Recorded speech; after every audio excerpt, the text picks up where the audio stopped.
Assalamu alaikum wa rahmatullahi wa barakatuh. Kamar yadda kuka sani ni ce ta ku Sayyida Sadiya Haruna, masoyana na fadin duniya gabaki daya. Za ku ji ni shiru kwana biyu.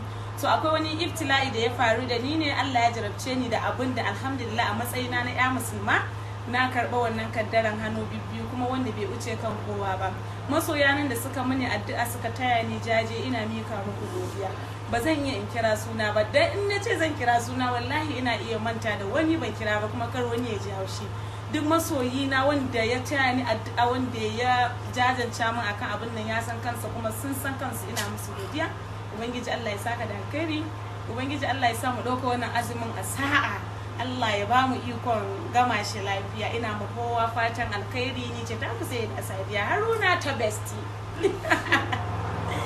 Kuma alhamdulillahi, ko da aka je aka tono cewar rai talla alala ko wani abu, a tambaya a ji ai ban daɗe ina talla alalan ba.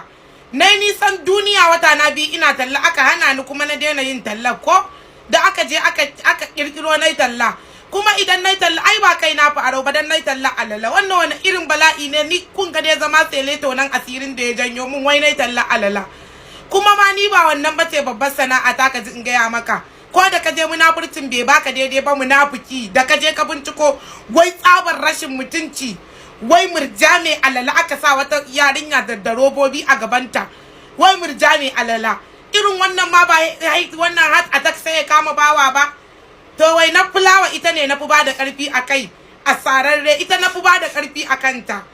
Za a je a ce na yi talla alala, da aka yi talla alala ai ba sata aka ce kai dai wannan kai asara wallahi tallahi a rayuwa.